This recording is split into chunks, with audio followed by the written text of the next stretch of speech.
Amados irmãos, meus amigos, você que acompanha nossa rede social, estamos aqui no YouTube para trazer uma palavra sobre a Bíblia Sagrada.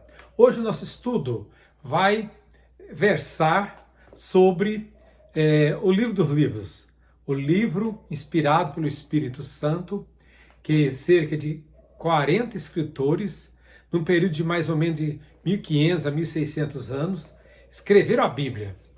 É o livro mais lido, é o livro mais comercializado, é o livro mais, assim, admirado e o mais perseguido na face da terra.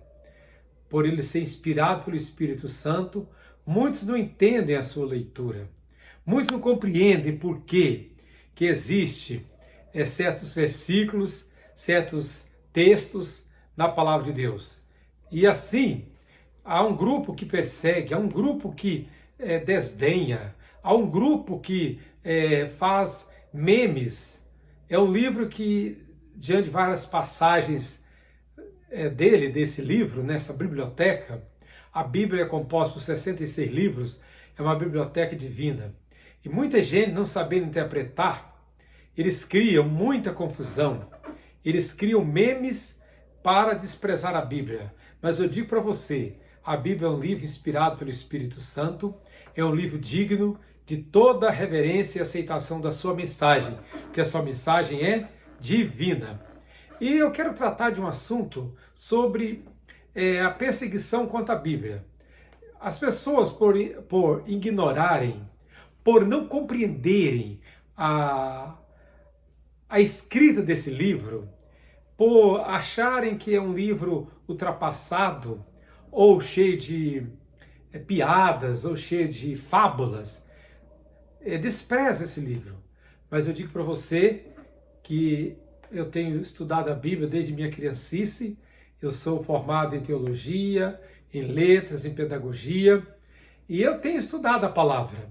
E cada dia eu me encanto mais com a verdade, com a mensagem dela.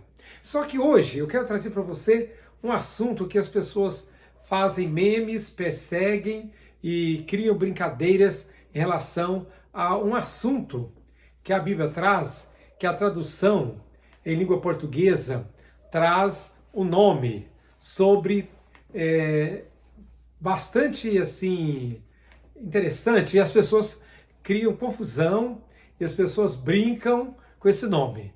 Eu queria, em forma de pergunta, eu queria dizer para você, seria mesmo que existe unicórnios na Bíblia? Será que há unicórnios na Bíblia? Como os unicórnios modernos que as pessoas inventam nesses livros de fantasia? Esses filmes, né, que traz o unicórnio, aquele cavalo famoso, né, aquele cavalo mágico. Na verdade, nós devemos estudar melhor a tradução do hebraico, né, para nós descobrirmos essa realidade, se é assim mesmo que deve ser pensado. Onde achamos referências a unicórnios? A palavra traduzida por unicórnio, na tradução King James, é o termo hebraico para hien. Então vamos estudar e ver sobre essa questão que fazem muitas piadas, brincadeiras. Vamos ver como é realmente a realidade da tradução dessa palavra? Essa palavra se refere a um animal com o qual o público original da Bíblia estaria familiarizado. É a melhor estimativa de quando essa palavra foi escrita, entre 1400 a 1700 a.C. Estudiosos da língua hebraica e seu uso daquele tempo dizem que é provável que estavam se referindo a um animal de grande força, que tinha um chifre proeminente. Então, vamos ver, a realidade daquela época é diferente da realidade moderna. A Bíblia, ela é escrita, ela foi iluminada, inspirada pelo Espírito Santo, para revelar a vontade de Deus, para trazer a direção para a salvação. Toda a Bíblia aponta para Jesus de Nazaré, o nosso Redentor. Sendo assim, nós encontramos então, na palavra de Deus, o estudo e as referências que trazem explicações coerentes, fundamentais e importantes.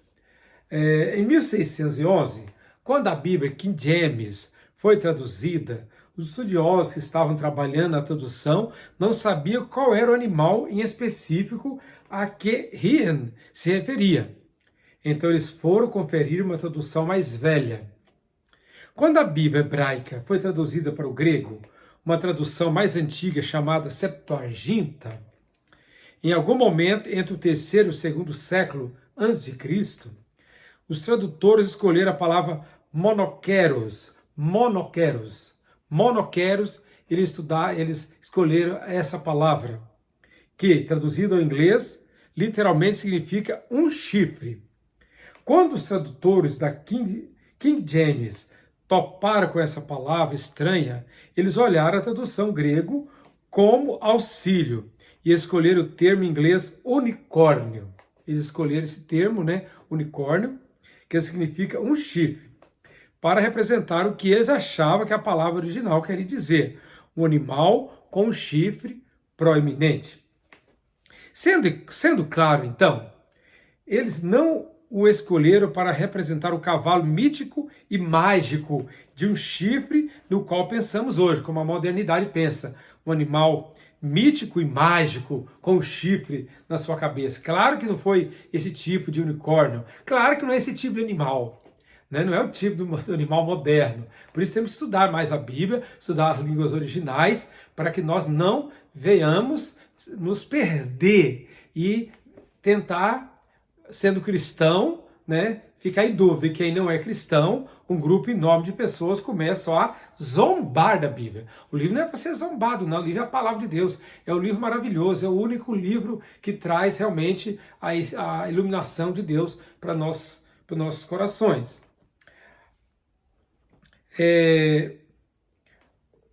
Então nós vimos que se você tivesse de pensar em um animal de um chifre ou um animal com um chifre proeminente hoje, você e nós poderíamos pensar no rinoceronte. O rinoceronte, curiosamente, o nome científico do rinoceronte, o rinoceronte indiano, de um chifre é Rhinoceros unicornis. Rhinoceros unicornis é o nome original do rinoceronte. Quando o Antigo Testamento estava sendo escrito, existiam vários animais de um e de vários chifres. Os autores originais da Bíblia eram familiarizados com um boi muito grande e poderoso com chifres que hoje está extinto, ao qual os assírios chamavam de rimo. Rimo era um grande animal, um grande boi com um chifre, também chamado de auroque. Hoje também sabemos da existência de um animal que está extinto chamado Elasmotherium. Esse animal, chamado Elasmotherium sibiricum, um touro extremamente grande de um chifre só. Esse existiu e já está em extinção, chamado Elasmotherium sibiricum. Se lemos e estudamos um punhado de versículos que usa o termo hebraico Hien, saberemos que se refere a um animal forte, similar a um touro, com um chifre proeminente. É por isso que os estudantes de hoje traduzem a palavra Hien com as palavras boi selvagem. Mudanças culturais ao longo dos anos levam mudanças na forma com que palavras são usadas. E tudo isso faz diferença na hora de traduzir os textos originais. Por isso é importante conhecer a palavra original, o hebraico, o grego, o aramaico, e saber as modificações que existem ao longo das culturas medievais, antiguíssimas e atuais. Então as palavras têm mais de um significado, muitas vezes na língua portuguesa, na língua inglesa, na língua grega, que é muito rica, e na hebraica também. Hoje a palavra unicórnio se refere a um cavalo mítico com um chifre, mas lá atrás, quando a Bíblia foi escrita, ninguém teria juntado uma coisa com outra. Jamais pensaria em um cavalo mítico. Por isso, cuidado das pessoas que elas zombando, colocam memes nas redes sociais, fazem brincadeiras, falando que é uma invenção, que nunca existiu esse animal. Quando, na verdade, era um outro tipo de animal para a época que foi colocado a tradução dessa palavra. Então tinha unicórnio na Bíblia? A resposta é sim.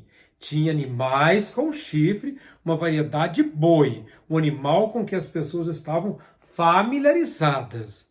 Mas esses animais eram o cavalo, mas esses animais era o cavalo branco, mitológico e mágico que pensamos hoje em dia? Claro que não, não, jamais, gente. Então há muita confusão, há muita perseguição contra a Bíblia por maldade e por falta de conhecimento. Você estuda a Bíblia para aproximar mais da vontade de Deus, para buscar mais a vontade do Senhor, tá bom? Então por isso que importa. Nós temos a certeza de que as traduções procuram ser fidedignas àquilo que o Senhor deseja para nós. Essa palavra, então, sobre a Bíblia, eu quero trazer em várias mensagens minhas nas redes sociais, tá bom? Vou trazer vários significados de palavras que são estranhas, esquisitas, mas que, no fundo, têm uma profunda significância,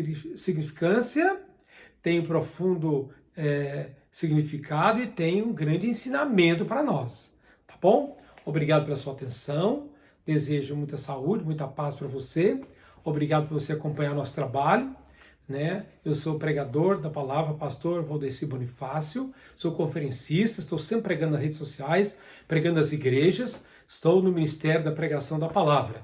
Eu agradeço a sua participação e apoio e até a próxima palavra em nome de Jesus, tá bom?